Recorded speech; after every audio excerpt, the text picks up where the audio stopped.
숫자대에 감춰진 비밀을 찾아라 예산 추적 프로젝트 빅벙커에 오신 여러분 환영합니다. 반갑습니다. 자, 50회라고 합니다. 벌써 저희가 50회를 달려왔어요. 첫 방송 때가 기억이 납니다. 2018년도 초가을 정도로 이제 기억을 하는데요. 그 야외에서 빅벙커라고 그랬고 정말 벙커같이 만들어놓고 귀 맞아가면서 녹화하던 때가 기억이 나는데 참 그 엊그제 같은데 벌써 시간이 이렇게 참 빠릅니다. 그 원년 멤버 이 의원님 어떻습니까? 네, 그 당시에 그 야외에서 뭐 이상한 벙커 하나 만들어 갖고 있을 때 많은 사람들이 저 사람들 뭐 하는 거야? 정말 뜨아했습니다. 창문 열고 막 구경했어요. 네, 그런데 벌써 50회죠. 그런데 이제 한결같이 시간은 흘렀지만은 내 눈으로 예산 추적을 하고 있습니다. 맞습니다. 그때보다 조금 더 그때 그 팀들이 함께하고 있다 보니까 고생도 많이 합니다만 스스로가 채워나가고 있는 그런 모습들이 보여서 조금은 더 발전된 빅벙커가 아닌가 하는 생각을 스스로 한번 해봅니다. 네. 자, 그 사이에 또 아무래도 많이 알려지다 보니까 의견을 주신 분들이 계세요. 빅벙커에.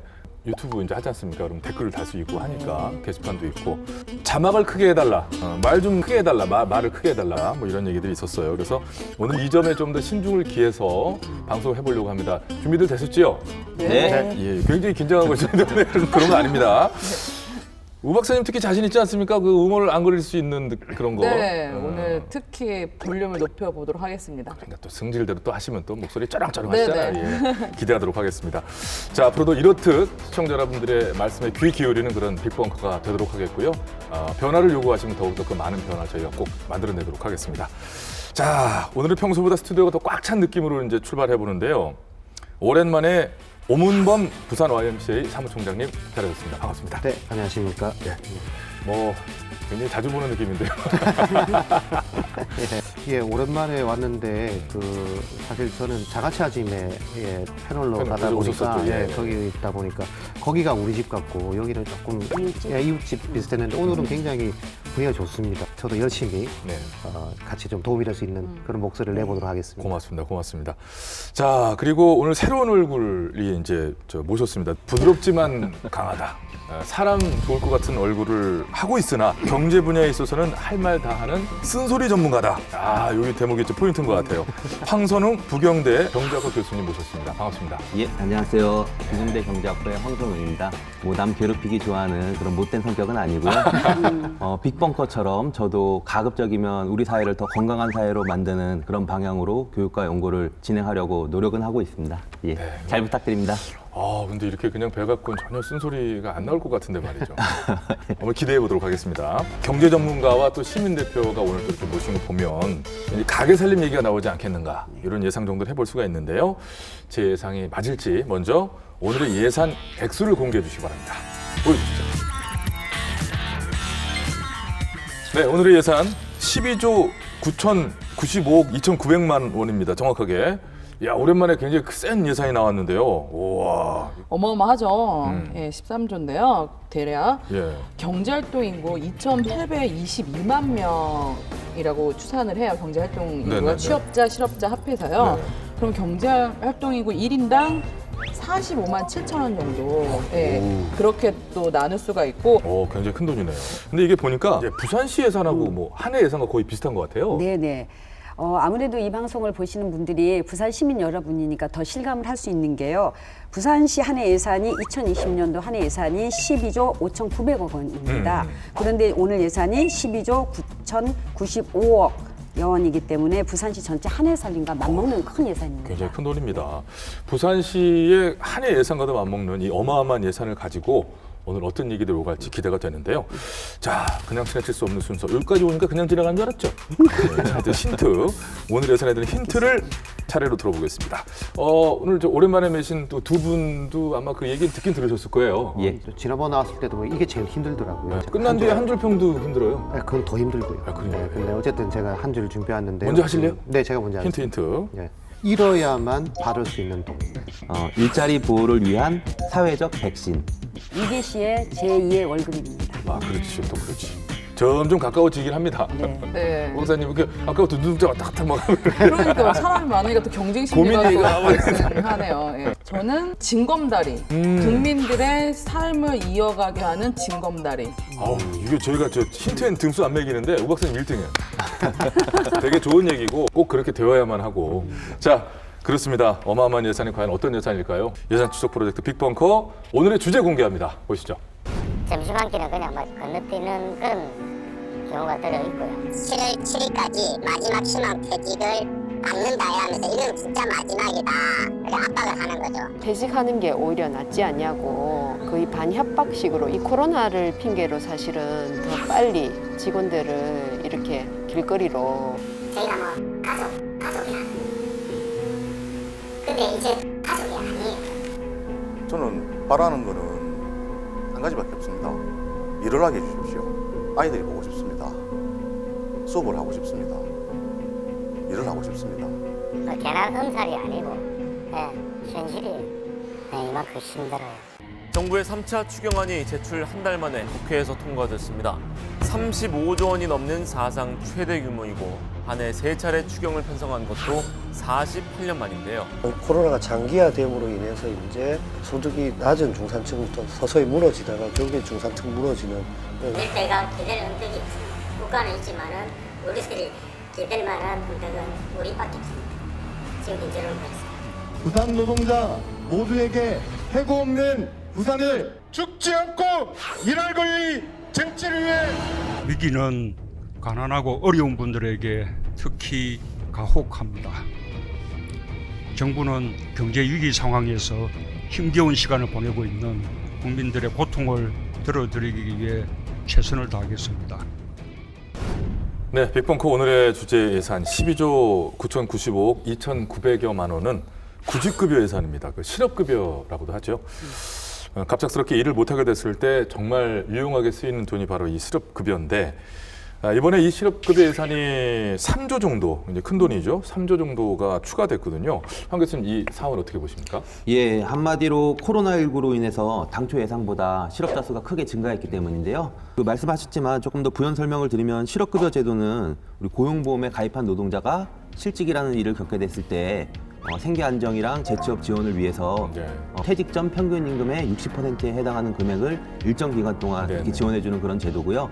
그 재원은 우리 이제 사업주랑 노동자가 임금의 0.8%씩 해가지고 이렇게 쌓는 고용보험료, 고용보험 기금에서 그 재원이 나오게 됩니다. 이제 제가 간단한 표로 준비했는데 당초 계획이 올해 이제 구직급여를 그러니까 수혜할 사람들의 수가 137만 명 정도, 이 정도로 예산을 해서 원래 이제 9조 5천억이 책정이 됐던 거였는데 코로나19가 발생하고 3, 4월 돼가지고 신규 실업급여 신청자가 확 늘었잖아요. 그렇죠. 그러면서 구직급여 수혜할 사람이 한 48만 명 정도 늘어날 걸로 전망을 바꾼 거고요. 사람 수가 늘어나면서 12조 9천억이 되면서 3조 4천억이 이건 3차 추가 긍정 예산에서 늘어난 거고, 이거는 고용보험 기금이 이제 적자가 크게 발생하게 생겼으니까 정부가 선제적으로 그 적자를 조금 보전해주기 위해서 늘린 겁니다. 예, 참. 저희 동네에 그 미용실이 있습니다. 근데 원장님이 남자분이세요. 남자분인데 낮에 찾아갔는데 졸고 계세요. 손님도 물론 없으니까 코로나 이후로. 문제는 뭐냐면 이분이 왜 졸고 계시는 게 그냥 피곤해서 조는 게 아니고 그 임대료를 못 내니까 밤에 그 알바 세차를 하고 계시더라고요. 아파트 세차를 하고 계시더라고요. 그래서 이분이 이제 새벽까지 세차를 하고 오면은 낮에 피곤하시니까 조는 이런 일들이 참 많이 안타깝게 했어요. 어쨌든 이런 상황들이 이제 그 체크가 되기 때문에 정부에서 뭐 얘기를 했겠죠. 이대로는 이제 안 되는 거다. 조금 더 써라라고 이제 추가 예산을 이제 잡아준 건데 이게 당연히 역대 최대 규모겠죠. 네. IMF 외환 위기 이후 올해 실업급여 신청자가 최대치입니다. 그래서 지난달 그 실업급여 지급액을 보면 1조 원을 돌파했고요. 지난달에요? 예, 받은 사람은 68만 명에 육박합니다. 월별 집계로 역대 가장 많은 수치죠. 역대다 그러면 이제 되게 좋은 얘기 아니면 나쁜 얘기인데. 그래서 코로나로 지금 심각한 상황에서 3월 취업자 수가요 최대로 또 감소를 했어요. 앞에선 역대고 또 취업자 수는 최대로 감소를 해서 19만 5천 명 정도가 됩니다. 우리 2008년, 9년 글로벌 금융위기 기억나시죠? 예. 그 이후에도 최고로 많이 감소한 겁니다. 그 이후로요? 네네. 그 이후로, 예. 이번 고용위기가 전개되는 방식이 기존의 우리 고용위기 어떤 그 경험이랑 굉장히 좀 다른 점이 두 가지가 있는데요. 네. 첫 번째는 속도가 매우 빠르다는 거고, 두 번째는 이제 단기간에 대규모로 감소한다라고 하는 건데, 글로벌 금융위기 같은 경우에도 처음에는 사실은 특정 부분들이 영향을 받으면서 이게 확산되면서 뒤로 갈수록 피해가 커지는 그런 방식인데, 이번에는 그 초반에 이제 사회적 거리두기 정책 영향으로 대폭 감소했다는 건데, 네. 코로나 발생하고 3월, 4월 두 달 동안 100만 명이 취업자 수가 감소했습니다. 네. 두 달 누적으로. 네. 이런 위기는 사실은 우리가 IMF 때에 견줄 만한, 그 전에 이제 경험해보지 못한 위기가 네. 지금 전개되고 있는 거죠. 네. 최근에 이제 코로나 사태를 보면서 외국이랑 비교하면 어떨까, 이게 이제 궁금해서 네. 그런 국제 통계들을 구해가지고 한번 비교를 해봤습니다. 네. 저도 처음에는 뭐 예상은 못했는데 결과가 매우 충격적이었고요. 우리가 잘 아는 것처럼 방역에 있어서는, 그러니까 전염병 확산되는 거 막는 데 있어서는 1등인데, 취업자 수는 100만 명이 줄었는데요. 두 달 동안 생산 감소 한 그 비율 대비 취업자 수 감소율 같은 것들 보더라도 우리가 OECD 뭐 20몇 개국 중에 거의 최하위권에 속하는 그런 좀 안타까운 상황입니다.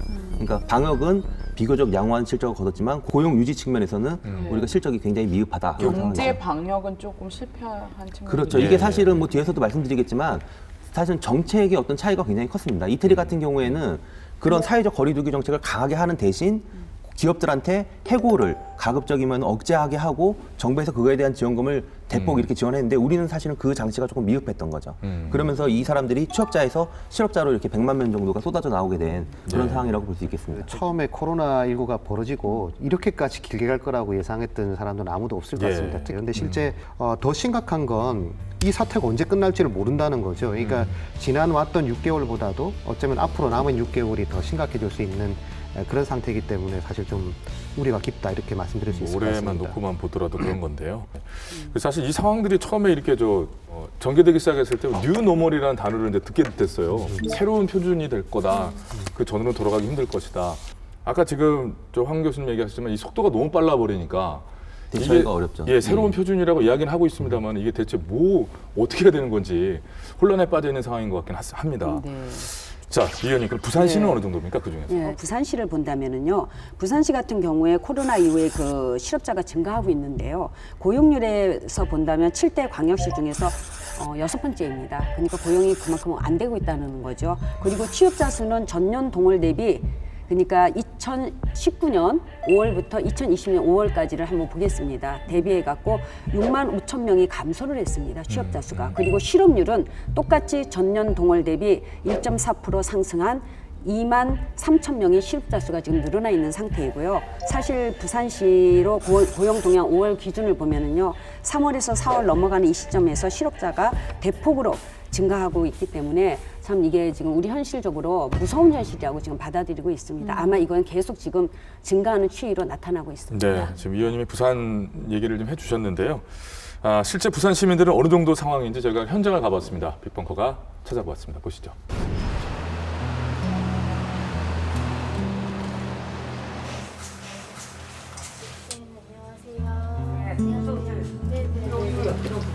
방문 누체에도 깨끗이 사니까 누가 맞죠. 일자리를 요 나가는 날짜는 오늘 출근했거든요. 출근하면 똥으로만 하고. 노일자리라는 거는 9시부터 11시 반까지예요. 이렇게 돌아가면서 이렇게 청소를 하는데 이제 하루에 27,000원인데 코로나 때문에 구청에서 전화가 왔더라고요. 문자로 코로나가 나오니까 2달 놀라 하더라고요. 그때 이제 고시원값을 묻었어요. 그래서 친구한테 가서 빌려갖고 방식을 주고 그리고 이제 갚았죠. 그때 여기서 노인형 23만 원 나갔어요. 그리고 나머지 돈 7만 원 남을 거 아니에요? 쉽게 말씀해서 기초연금이 30만 원 나오잖아요. 노인. 그거는 내가 방세비를 줘야 되거든. 무조건 주고 나머지는 내가 2달에 밀리면 난 쫓겨나 이 집에. 에?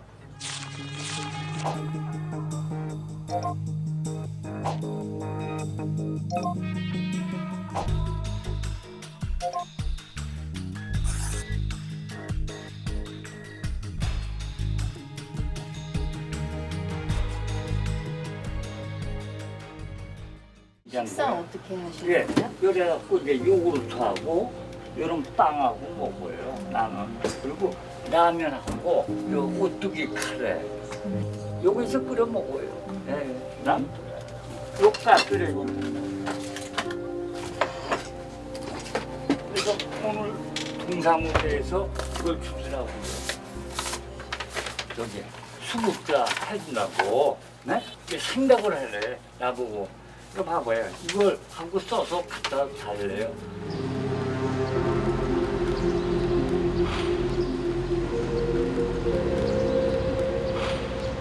부산에 이제 본격적으로 코로나가 시작됐던 2월부터 봤을 때 2월에서 5월까지 기초생활수급자가 10,000명 이상이 늘어났고요.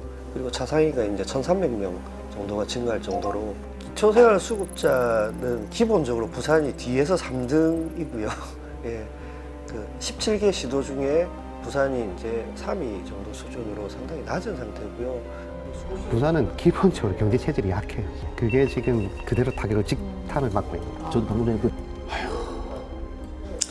이게 이제 취약계층이 무너지면서 점점 이 구조가 그 장기화되게 되면 중산층까지 이어질 수 있는 이런 상황이고요.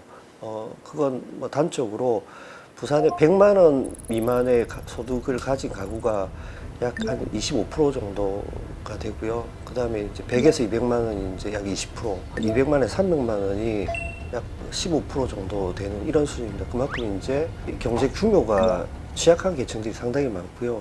노동의 구조로 보면 뭐 일용직, 아르바이트, 뭐 소득이 낮은 서비스업 이런 중심으로 이제 무너지는 거고요. 코로나가 장기화됨으로 인해서 이제 중산층, 소득이 낮은 중산층부터 서서히 무너지다가 결국엔 중산층 무너지는 이런 상황이죠. 예. 그래서 보면 전반적으로 지금 부산의 구조는 사회적 약자가 먼저 무너지고 점점 무너지는 이런 구조입니다. 예. 네, 참 심각합니다. 예. 앞서 이제 아까 우리 이 의원님께서 얘기를 하셨잖아요. 근데 이제 부산의 그런 실업률이 높아지는 게 부산의 그만큼 지역 경제의 체질 자체가 약합니다. 이미 하향 곡선을 급격하게 그리고 있는 실업률이 항상 높았거든요, 부산이. 네. 그런 구조가 이 코로나19라고 하는 사태를 맞으면서 더 증폭된 측면이 굉장히 강한데 조금 전에 영상을 보셔서 아시겠지만 국가의 위기가 오면 제일 먼저 심해지는 게 양극화입니다. 돈을 버는 사람들은 더 벌어요. 실제 저는 이렇게 봅니다. 경제 취약계층은 살얼음판과 같다. 살얼음이 위에서 보면 얼음이에요, 분명히. 근데 밟으면 그대로 무너집니다. 지금 취약계층 무너지면 차상위 무너지고 차상위 무너지면 중산층 무너지는 건 불보듯 뻔한 거거든요. 거기에 대한 회복책이 좀 필요하겠죠. 예, 네. 예. 그럼 뭐 가장 취약한 부분이 가장 먼저 무너진다라고 하는 것은 참 상식적인데요. 공식일 수밖에 없는 겁니까, 이거는? 고용 위기라고 하는 이 바이러스도 비슷한 것 같아요. 우리 네, 사회에서 네. 제도적으로 취약한 부분부터 공격한다라고 하는 거는 이제 잘 알려져 있는 공식이라고 볼 수 있겠습니다. 그분들 같은 경우에는 이런 고용 위기라고 하는 그걸 정말 무방비 상태로 그대로 맞아야 되는 이 격차가 너무 크다는 게 문제인 것 같고, 이게 결국은 아까 우리 영상에서도 봤지만 이게 심화되면 이제 결국은 중산층으로 안전하던 분들까지 위협하게 되는 그런 일이 일어나기 전에 우리가 사전에 그쪽에 이렇게 어떤 보호막을 칠 필요가 있겠죠. 맞습니다. 네, 지금 코로나19로 인해서 네. 대한민국의 구조적인 문제들이 다 드러나고 있는 현실이네요. 그러니까 뭐 일부의 문제로 보고 나는 아니다 네. 이렇게 볼 일은 아닌 것 같다. 화면을 통해 만나본 그 어르신의 한 달의 생활을 다시 한번 짚어봅니다. 혼자 생활하시면서 노인 일자리 사업들 있잖아요. 그것으로 생계를 꾸려가고 계셨는데 코로나로 뭐 당연하다시피 그 일이 중단이 됐고 그 수입이 없는 상황에서 그나마 또 긴급재난지원금이 큰 도움이 되시긴 하셨다고 합니다. 그렇게 해서 생활을 이제 이어 오셨는데 이제는 기초생활수급자 신청을 권유받았고 네. 또 고려하고 계시다고 그러는데 실제 이런 분들이 어느 정도 계실까요? 전국적으로 봤을 때는 5월 기준에서는요, 기초생활수급자가 200만 명에 육박하고 있습니다, 지금.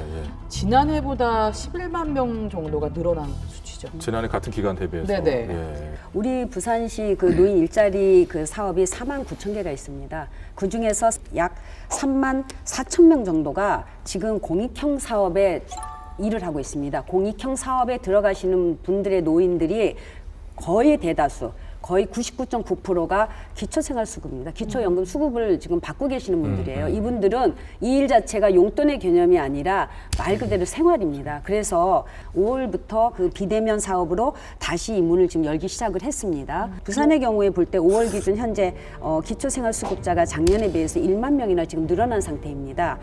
기초생활수급자가 부산 시민 18명 중에 1명꼴로 지금 이렇게 늘어나고 있다라고 볼 수가 있는 거죠. 네. 적은 숫자가 아니네요. 그래서 실제로 올해 1, 4분기 소득이 얼마나 줄었는지를 보면요. 그 가정당. 원래 근로소득이 낮았던 분들이 또 소득이 줄어들었어요. 그러니까 완전 설상가상인 상황인 거죠. 돈이 있는 사람들은 사실은 좀 덜 벌어도 충격을 덜 받게 되지 않습니까? 근데 이제 소득이 적은 사람들은 예를 들어서 100만 원 받는 사람한테 30만 원 줄여라는 거와 500만 원 받는 사람들한테 60만 원 줄이는 거는 이게 개념이 다른 개념이에요. 네. 아무튼 이런 분들을 지원해 줄 수 있는 제도적인 장치가 이미 있었어야 했던 게 아닌가 하는 얘기를 저 또한 뭐 한 번 더 하게 되는데요. 근데 지금 말씀하셨지만은 그 아까 그 화면에서 보셨던 같이 만나봤던 어르신의 경우도 그게 실업급여 대상이 아니신 분이란 말이에요. 그죠? 예. 그 부분이라는 게 굉장히 참 중요한 것 같아요. 사실 이런 분들 입장에서는 그냥 그 사회적 일자리를 참여했을 뿐이지 결과적으로는 고용과는 아무 상관없는 상태가 돼버린 거거든요. 그러니까 또 기초연금을 받기 때문에 또 중복수혜도 안 된다 이런 문제들도 있기 때문에 본인 문제가 아니지 않습니까? 일자리는 없는데 결국 자기는 아무런 사회적으로 보장받을 수 없는 이런 상태. 기초수급자가 된다지만 이것도 사실은 절차가 얼마나 까다롭습니까? 그러니까 그 절차까지 가다면 그 사이에 이미 이 어르신은 자기의 생계를 책임질 수 없는 상황에 빠질 수밖에 없는 그런 구조로 가는 거죠. 그래서 문제가 더 있는 거죠. 중요한 거는 그 기간의 문제예요. 실업급여 뭐 이런 얘기를 논하기 이전에 공공 일자리 사업 자체가 그냥 천년만년 하는 게 아닙니다. 그렇죠. 그 잠깐 하고 또 네. 다른 분이 대기하고 있기 때문에 이 기간이 물론 그 다음에 되고 또 이렇게 돌아는 갈 수 있지만 연속적으로 갈 수 있는 그 보장이 돼 있지 않습니다. 맞습니다. 맞습니다. 그나마라는 표현도 쓸 수 있겠지만 그러나 늘 불안한 상황에 계신 거죠. 자, 오늘 실업급여 아무튼 얘기를 하고 있는데요. 요즘같이 참 예측하기 힘든 상황에서 더욱더 이 실업급여가 정말 중요할 것 같은데 정말 위기의 상황, 경제적으로 힘든 상황에서 실업급여마저 받지 못하게 된다면 어떻게 되는 걸까요? 빅벙커에서 직접 만나봤거든요. 보시겠습니다.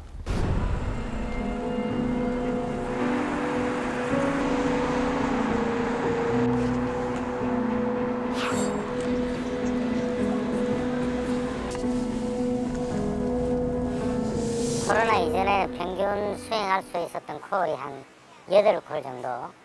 근데 지금은 한 3콜 정도 타고 나면은 바닥입니다. 네, 콜이 없어요. 아이 뭐 점심 챙겨 먹기도 귀찮고, 아이 뭐 돈도 못 벌었는데 뭐 한 끼 정도는 굶지. 네, 그렇게 해서 그냥 점심 한 끼는 그냥 막 뛰어넘어 건너뛰는 그런 경우가 들어 있고요. 생활비는 한 얼마나 줄어드셨어요? 많이 줄어들었죠. 한 5, 60만 원 정도? 예. 거의 뭐, 절반 가까이. 완전한 절반은 되지 않지만, 어쨌든 절반 가까이를 확 줄여서 살고 있는 거죠.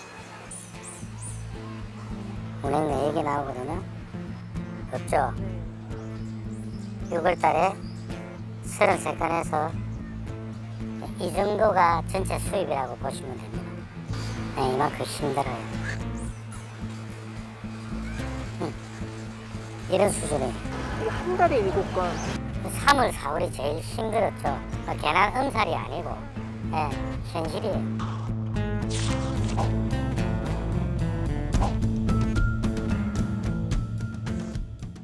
근데 이 대리운전기사라는 건 출근비라는 게 있습니다. 그 이제 시내에서 이렇게 기사들 이동시켜주는 이제 셔틀 운영비를 업체에서는 이제 출근비라 그래서 또 그런 명목으로 이렇게 하루에 3,000원씩, 그다음 프로그램 사용료도 기사가 부담하고 보험료도 기사가 부담하고 하루에 기사 개인이 부담하는 비중이 15,000원 정도 발생을 하거든요. 근데 하루 수입은 뭐 5만 원에서 한 7만 원 정도? 요즘은 그렇습니다. 방금 극단적으로 한 푼도 못 벌고 집에 갔을 때는 그 뭐 당연히 마이너스죠.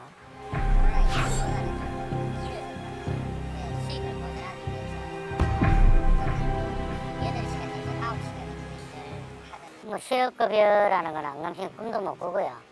그다음에 지원을 해보려고 해도 요구사항이 워낙 많기 때문에 건강보험 납입 확인서라든지 또는 뭐 기본소득 확인서라든지 그런 기본소득 확인서 같은 거 저희들 같은 경우는 거의 뭐 확인할 방법이 거의 없거든요.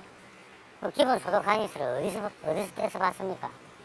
그러다 보니 이게 혜택의 범위 내에서 벗어나버리고.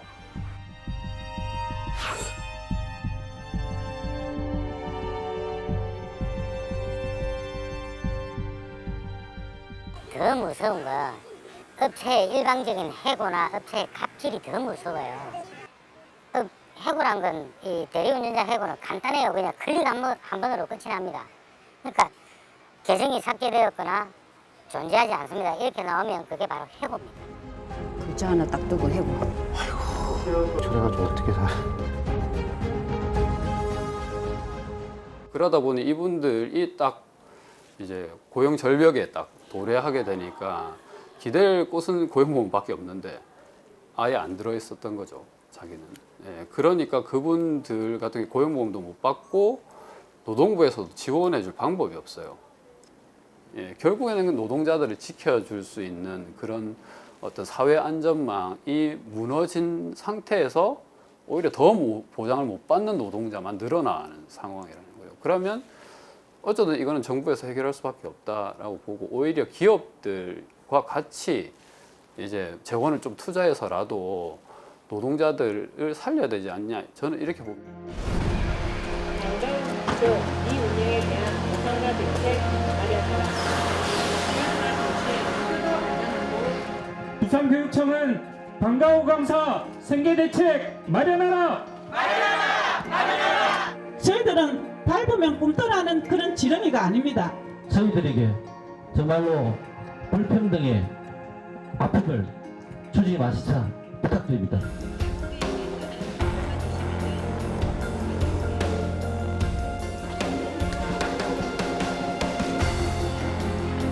저는 초등학교 방과후 학교 바둑 선생님으로 요즘 재직 중에 있습니다. 주 6일 월요일부터 토요일까지 매일 수업을 했었습니다. 코로나 터지기 전까지만. 지금은 한 학교만 지금 개설이 돼서 이틀만 지금 수업 나가고 있습니다. 그 학교에서 나오는 수입이랑 또 오전에 학교 방역 그 도우미로 제가 9시부터 11시까지 하루 3시간, 그 금요일은 하루 2시간 지금 근무를 하고 있습니다. 그래서 작년 이맘때 대비해서 한 25% 정도, 25%에서 30% 정도 수입이 되고요. 그러니까 저도 월요일부터 토요일까지 코로나 터지기 전에는 쭉 계속 근무를 했었는데 지금은 이제 저는 이제 학교를 한 군데도 지금 못 나가고 있는 그런 상황. 저 같은 경우에는 수입이 제로입니다. 그래서 이제 앞으로 이제 생활하기도 막막하고.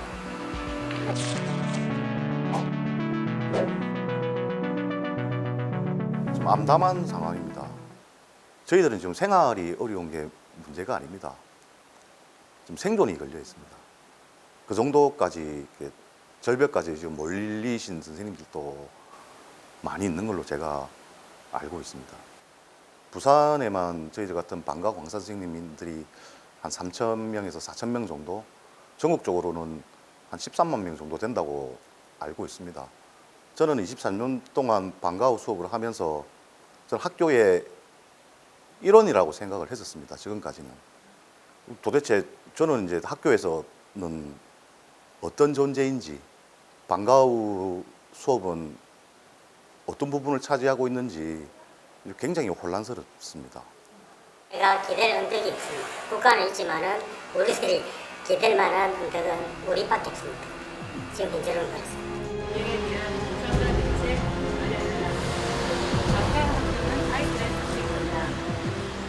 6월 19일에 저희들이 방과후 학교 현황을 조사를 했는데 5월에 시작한 학교가 3교가 있고 6월에 111교가 시작을 했고 7월에 또 25교가 시작을 하고 8월에 방학이 되면서 또 시작하고 9월에는 전면 시작을 한다고 했는데 현재 103초등학교만 기준으로 봤을 때 139교에서 선생님들이 방과후 수업을 하고 계십니다. 나머지 3분의 1은 여전히 수입이 없다는 건데. 아니, 저희들이 원격 학습 도우미를 학교에 채용하도록 안내를 했습니다. 그때 방과후 강사분들을 우선 채용해달라는 학교에 안내를 해서 262명이 원격 학습 도우미로 참여하게 되었습니다.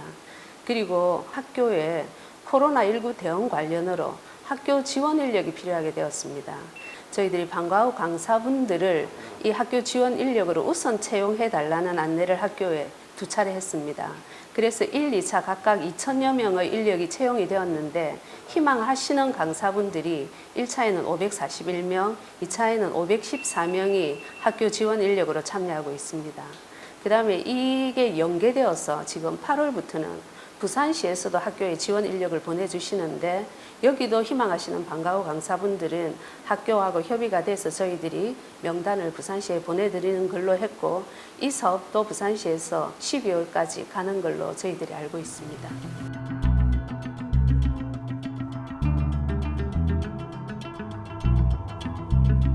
근본적인 해결책이 논의돼야 되지 않을까. 부산에서 좀 선제적으로 문제를 좀 제기하실 생각은 없으신지. 사실은 부산이 먼저 지금 시작하기에는 상황은 다른 시도의 상황도 있기 때문에 이 부분만은 저희들이 협의를 거쳐서 같이 논의를 해나가는 게 좋지 않을까 생각을 하고 있습니다. 그리고 이번 주 금요일에 저희들이 교육부와 정부시도 담당 장학사들과 영상회의를 또 해서 앞으로의 대안에 대해서 협의를 할 계획을 가지고 있습니다. 고용보험의 보호를 못 받고 있는 분들이 한둘이 아니라면서요? 합하면요 1,410만 명 정도 돼요. 이미 사실 대량 시도 사태는 일어나고 있다고 보는 게 맞는 것 같고요. 이곳이 지금 결코 상황이 좋지 않습니다. 적극적인 대응을 해야 시민들도 부산시가 시민들의 어떤 삶을 위해서 이렇게 애쓰고 있구나.